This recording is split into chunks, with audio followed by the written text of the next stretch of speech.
I've been working on something big. And if I'm right, it means that most narcissists are walking around out there undiagnosed, hiding in plain sight with little chance of ever being caught. It's January 26th, 2013. Dr. Elsa Ronningstam publishes a paper on narcissistic personality disorder. She finds that the amount of narcissists in the United States ranges from 0.5 to 5% of the US population. This paper.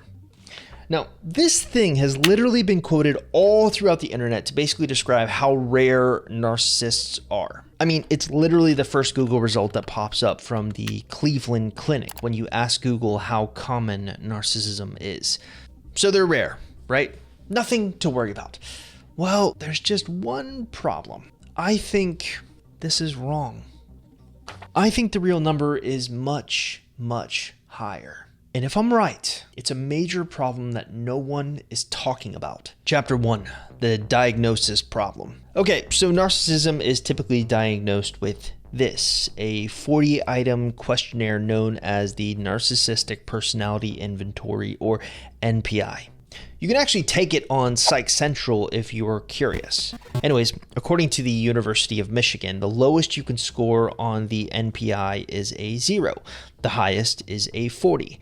Average in the US is between 15 and 16, depending on age, gender, and other variables. Now, this questionnaire needs to be administered by a psychologist or licensed professional to avoid jumping to hasty conclusions because NPD can trigger countertransference. There's just one problem. Look at this. This was taken directly from another research paper on narcissism. Now, most of the time, NPD patients come into contact with clinicians during emergencies. In other words, most narcissists are never going to take this NPI test at all. They're not going to get checked out for the 5 DSM traits that everyone's always talking about. Someone who's truly narcissistic is rarely likely to volunteer that they need help. They're not going to say that they have a problem. Thus, they don't seek out help for that problem. According to the Scientific American, vulnerability is almost always present in a therapist's office, but individuals high in grandiosity are unlikely to show up for treatment. But there's also something else about narcissists that causes them to get overlooked. Chapter 2. Hidden amongst worse behavior. Look at this quote from the National Center of Biotechnology Information. Other disorders, such as antisocial personality disorder, borderline personality disorder, histrionic personality disorder, and schizotypal personality disorder, are also common in people with NPD. So people who are narcissists are also likely to exhibit other disorders as well. I'll give you an example. What's the first thing you think of when I show you a picture of Ted Bundy? Serial killer? Murderer? What about antisocial disorder? According to a survey sent out to psychologists, nearly 80% of the respondents described Bundy as a prototypic case of antisocial personality disorder. But Bundy was also a narcissist, a textbook narcissist, in fact.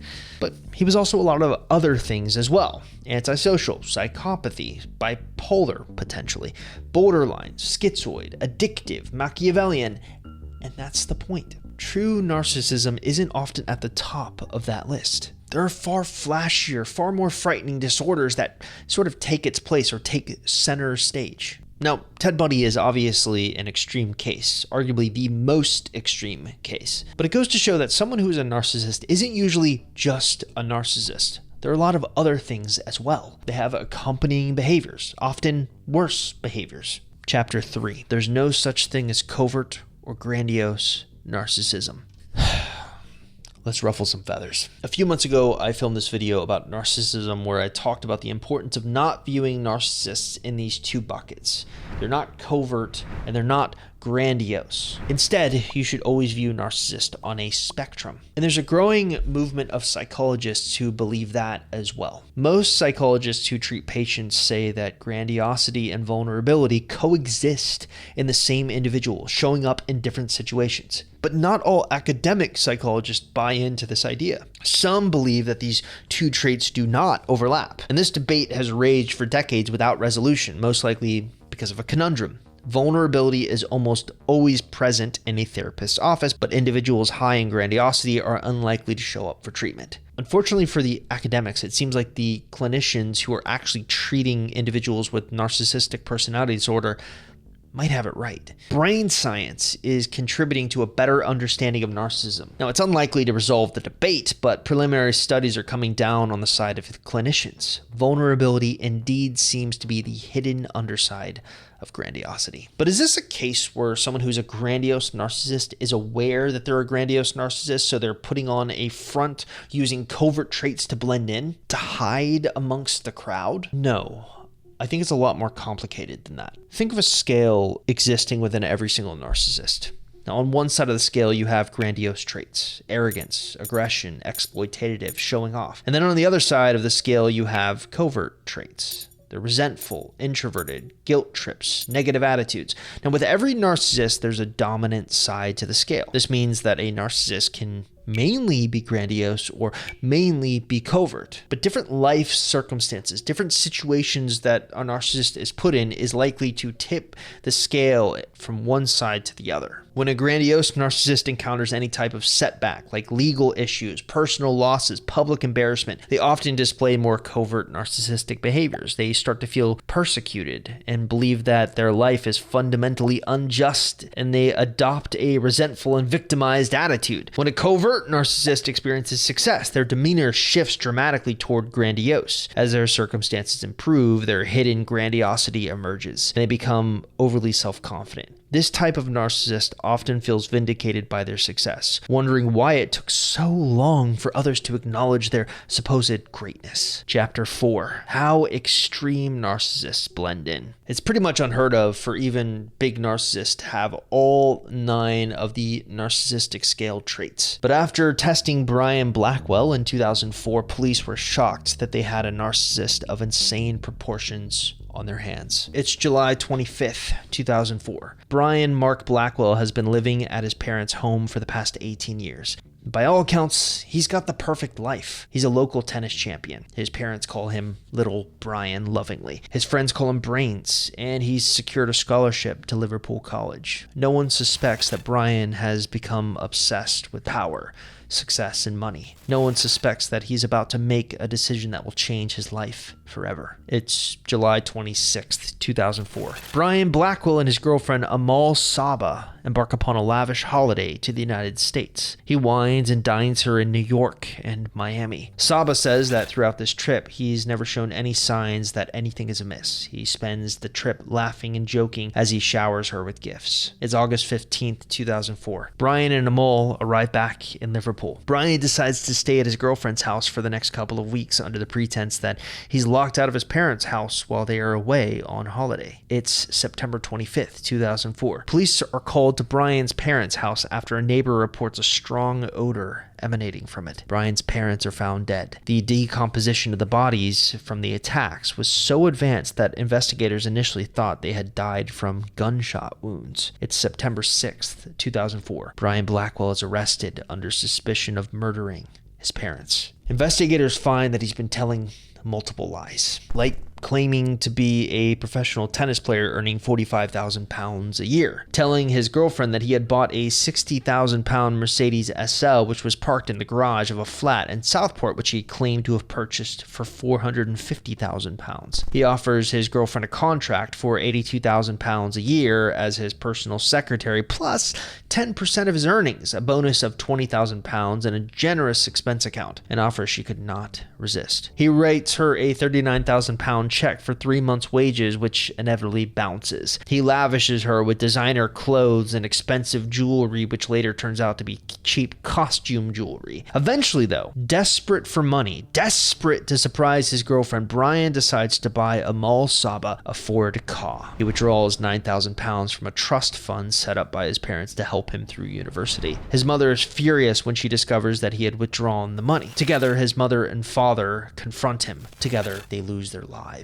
As odd as this sounds, that doesn't shock me. We've all heard stories of narcissistic rage. Heinz Kuit highlights the risk of violent rage from narcissists if they are challenged or perceive rejection. The shocking part is how he intertwined this fantasy with his real life and convinced so many other people. Look at this excerpt from an article from The Guardian about this whole case. When he returns to school in mid-August to collect his A-level level results, top grades in math, chemistry, biology, and Spanish, he expresses surprise and upset that his parents hadn't contacted him. His parents had already been dead for a month. That's the extent to which he sold into this lie. The extent to which he knew he had to blend in. People see his surprise. People see that he's upset his parents haven't contacted him, and they believe him. It looks authentic, but it's not. Extreme narcissists are so good at blending in because they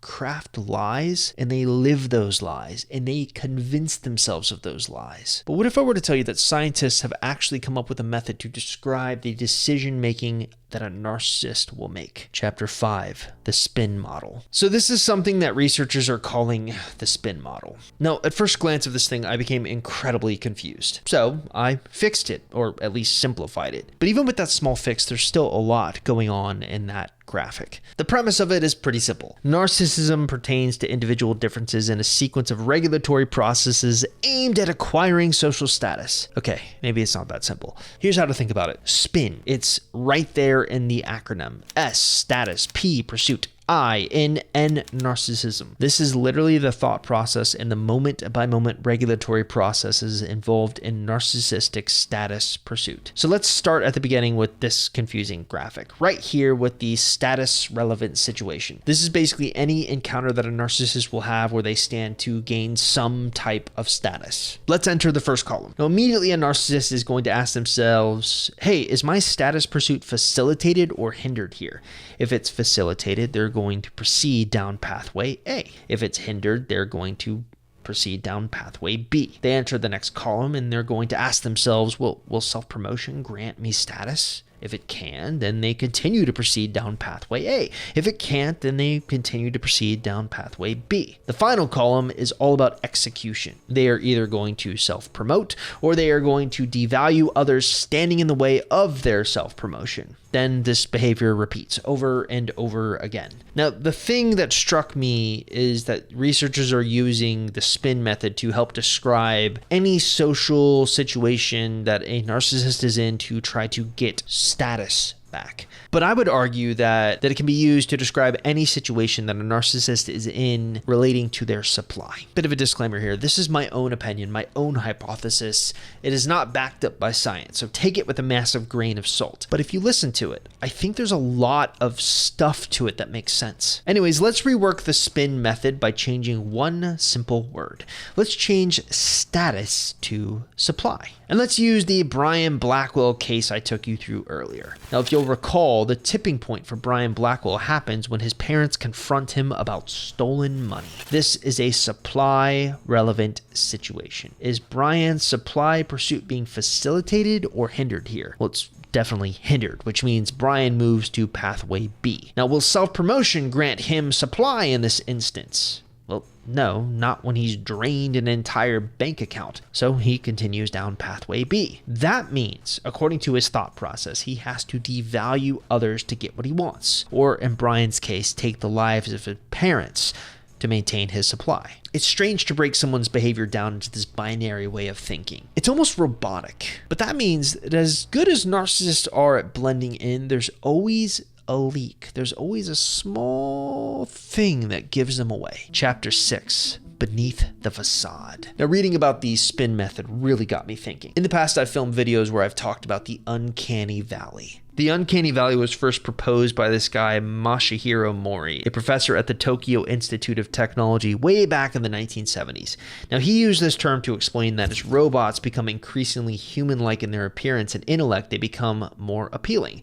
However, there's a specific threshold at which they begin to appear eerie or unsettling. That is the uncanny valley, which you can see right here. It's another complicated graphic. Let's be honest, you don't care for a breakdown. Here's the important bit. Everyone always talks about how narcissists leave them feeling unsettled inside. You have this feeling that surfaces when you are in a relationship with someone. You persistently sense that something is off, like you're dealing with a person that resembles a human being, but there's still something crucial missing beneath the surface. That's the uncanny valley. And I think what you're picking up on is the spin method. You are with someone long enough to see their habits. They look at every situation with this robotic framework, which makes them appear, you guessed it, robotic. But there's something else I've noticed about the spin method that I think is worth talking about. Ultimately, there's two paths that a narcissist can take, A or B. We were looking at those paths from the narcissist's point of view. But what if we look at them from the victim's point of view? Path A is likely to yield a victim who is unaware that they are a victim, someone who actively admires the narcissist, even likes them. Path B is likely to yield a victim who is aware they are a victim,